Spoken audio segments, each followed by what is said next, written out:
నమస్కారం. నేను మీ డాక్టర్ వేణుమాధవ్ శర్మ.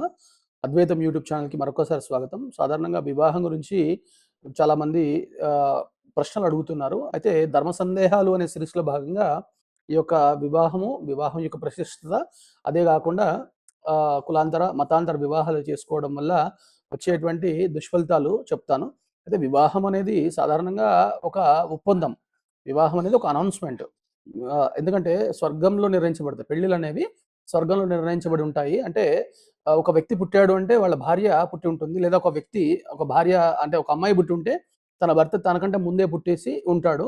కాబట్టి ఈ భగవంతుడు నిర్ణయించినటువంటి వివాహ వ్యవస్థలోకి ఒక ఆహ్, అనౌన్స్‌మెంట్ రూపంలో లేదా ఒప్పంద రూపంలో వెళ్ళి సంప్రదాయబద్ధంగా ఇద్దరు వ్యక్తులు కలిసి జీవించడమే వివాహం యొక్క పరమావధి.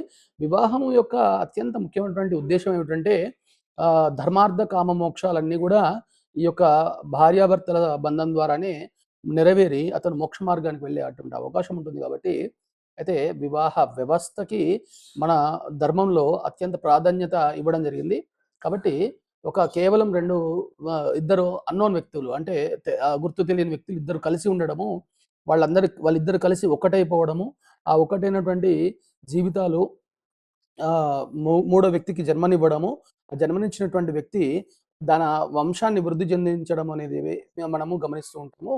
అయితే ఈ వివాహాలు ఎందుకు విఫలమవుతున్నాయి?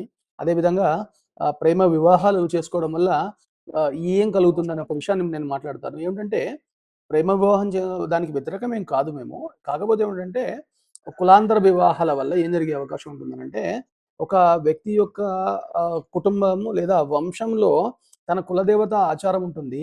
అది కాకుండా ఎవరైతే దాని గురించి ఎలాంటి విషయాలు తెలియకుండా వచ్చేటువంటి ఆవిడ ద్వారా ఆహ్, కుల వంశ క్షీణత చెందే అవకాశం ఉంటుంది. అందుకే మీరు గమనించండి, చాలా వరకి ప్రేమ వివాహాలు ఇప్పుడు ఉన్నటువంటి కాలమాన పరిస్థితులలో ఆహ్, మీరు విఫలం చెందడము లేదా ఇబ్బందికరమైనటువంటి స్థితికి చేరుకోవడం మీరు గమనించవచ్చు. ప్రేమ జంటలు అన్నీ గూడా చాలా వరకు విఫలమైనటువంటి ప్రేమ జంటలే కనబడుతుంటాయి. ఏదైనా ప్రేమ జంట తీసుకోనండి, కొంచెం ఇబ్బందికరమైనటువంటి స్థితుల్లోనే వాళ్ళు ఉంటారు. అది కాకుండా ఆంథ్రోపాలజిస్టులు కూడా ఏది చెప్తున్నారంటే ఎండోగమి అని అంటారు. ఎండోగమి అనంటే ఒకే కులంలో వివాహం చేసుకున్న వాళ్ళకి జన్యుపరంగా పుట్టేటువంటి లోపాలు తక్కువగా ఉంటాయి. కానీ మేనరికం కొద్దిగా ఇబ్బందికరంగా ఉంటుంది. మేనరికం చేసుకోకూడదు.